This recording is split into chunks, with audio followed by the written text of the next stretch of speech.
Messieurs, dames, bonjour, bienvenue sur YouTube. Aujourd'hui, ce sont les 9 dont on parle, les avant-centres, les vrais avant-centres. Ça a été dur d'en trouver, hein, parce que c'est un poste en voie de disparition. On joue beaucoup avec 2 devant, avec un 10 derrière. Voilà, mais des avant-centres, des 9, on en a eu. Je vais vous dire les miens, les favoris, les 5 meilleurs. Avant d'aller dans le top 5, je vais commencer comme d'habitude par les mentions honorables. Alors, mentions honorables, hein. Il y en a beaucoup. C'est une des listes avec lesquelles j'ai eu un peu plus de mal, j'avoue. Alors, honorables, parce qu'ils ne sont pas dans le top 5. C'est pour vous dire que la concurrence était relevée. Zlatan Ibrahimovic, le grand Suédois.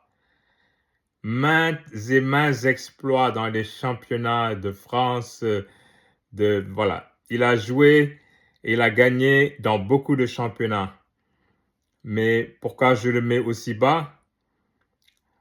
Même s'il a été super spectaculaire, il a mis des grands buts, un grand gabarit, une présence, un avant-centre vraiment qui marque dans tous les sens du terme. Mais je l'ai mis si bas, je ne l'ai pas mis dans le top 5 parce qu'il n'a gagné ni la Ligue des Champions, ni le Ballon d'Or, ni la Coupe du Monde. Et donc là, vous voyez mes critères. Et donc, je vais continuer avec d'autres dans les spéciales dédicaces à part Zlatan. Christian Vieri, très grand avant-centre de l'Inter et de l'équipe d'Italie. Alan Shearer, qui a fait les beaux jours de la Première Ligue. Dennis Bergkamp, un des grands attaquants hollandais. Ivan Zamorano du Real, on l'appelait l'hélicoptère, tellement il était bon de la tête. Hugo Sanchez, toujours au Real. Raoul, toujours au Real, les légendes du club madrilène.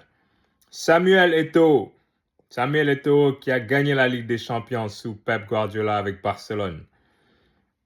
Un excellent attaquant, Samuel Eto'o. Jules-François Bocandé, Sénégalais, qui n'a pas eu la chance d'inscrire son nom sur un trophée intercontinental.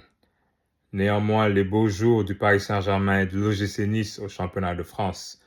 Un autre attaquant de gabarit, qui savait marquer, qui avait le sens du but, qui avait le sens du but et qui était aussi très fort de la tête. Gabriel Omar Batistuta, l'Argentin, qui a fait les beaux jours de la Fiorentina en Italie. Romario Farias, alors lui, gabarit très court, mais très centre de gravité très bas, très difficile à déboulonner, mais non moins efficace et spectaculaire devant le but. Et donc voici mes mentions spéciales. Allons dans le top 5 sans plus tarder. Numéro 5, George Opong Weah, l'attaquant libérien du PSG, du Milan AC. Il a fait plusieurs clubs, mais il était au milieu de sa force quand il était dans ces clubs-là. Surtout, premier vainqueur non européen du Ballon d'Or en 1995. Si vous vous souvenez bien, avant, pour gagner le Ballon d'Or, il fallait être européen. Et c'est comme ça que Diego Maradona, même si c'est le meilleur joueur de tous les temps pour moi, il n'a jamais eu le Ballon d'Or. Et l'année où il aurait dû l'avoir en 86, où il porte tout seul l'Argentine sur le toit du monde, le Ballon d'Or est allé à Igor Belanov, le Russe. George Weah, dès qu'on a ouvert le Ballon d'Or à d'autres nationalités, c'est le premier qui s'est imposé. Et donc, pour cela, je le mets au numéro 5. Numéro 4, Karim Benzema. Dès qu'il a quitté Lyon, il a fait les beaux jours du Real Madrid. Il a joué avec Cristiano Ronaldo et Gareth Bale. Il a fait partie de la fantastique épopée où ils étaient entraînés par Zidane, où ils ont gagné 3 Ligues des Champions d'affilée. Un avant-centre, au vrai sens du terme, racé, qui a le flair, qui a marqué un but en finale contre Liverpool, où il flaire juste que le goal va faire une relance, il met son pied, ça rentre. Et c'est comme ça que le Real ouvre le score lors de cette finale-là, alors que c'était bloqué pour eux, pour ainsi dire. il a non seulement gagné la Ligue des Champions plusieurs fois, mais il a aussi gagné le Ballon d'Or en 2022. C'est ça qui le place aussi haut dans cette liste, en plus de ses aptitudes naturelles à marquer. Même s'il n'a jamais gagné la Coupe du Monde, pour des raisons politiques, il ne s'est pas imposé en équipe de France, mais ça, c'est tout un autre épisode. Il est quand même excellent. Et les rares fois qu'il a joué en équipe de France, il a eu un très bon rendement. En numéro 3, Marco van Basten. Ce gars-là, s'il n'avait pas eu des problèmes de cheville, il aurait sans doute été le meilleur avant-centre au monde. Son gabarit, c'est pas un gabarit à la Zlatan, hein? Il était grand mais assez mince, disons, mais d'une technique. Il a fait les beaux jours du Milan AC de Arrigo Sacchi dans les années fin 80, début 90, où il a joué avec Gullit et Rijkaard. Il a gagné le Ballon d'Or combien de fois? 3 fois Van Basten, dans 2 années consécutives, si je ne m'abuse.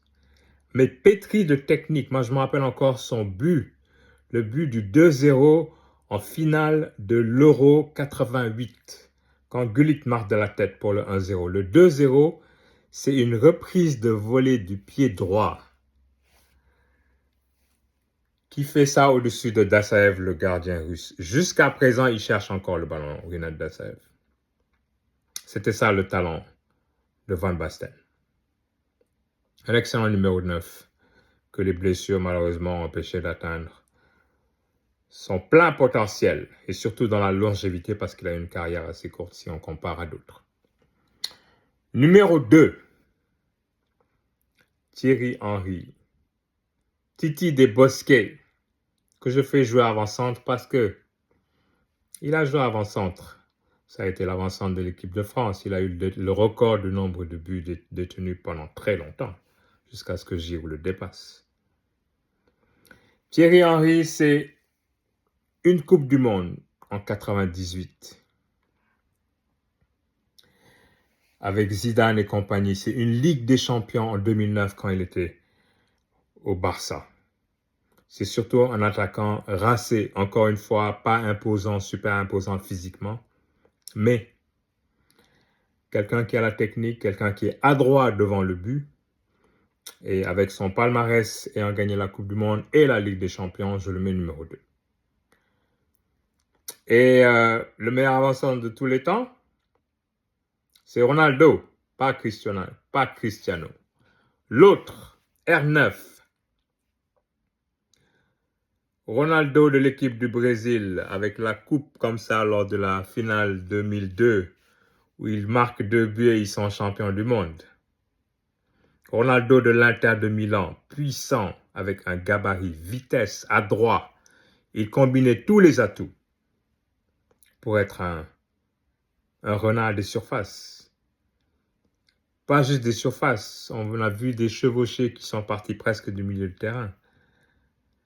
Ronaldo, pour moi, c'est le meilleur 9 de tous les temps. Et voilà, mon top 5 des meilleurs avant-centres numéro 9. Aujourd'hui, on a beaucoup de gens qui jouent devant, on ne sait même plus. Mais pour moi, les 9 qu'on met avec des 2 ailiers, pour moi, c'est eux les avant-centres. Comme d'hab, hein, si vous avez aimé, appuyez sur le bouton j'aime, partagez-la, la vidéo. Abonnez-vous surtout à la chaîne pour avoir du contenu similaire. Et donc, on a fait 11, 10, 9. Au prochain épisode, ça va être les numéros 8, les milieux relayeurs. Allez, à bientôt!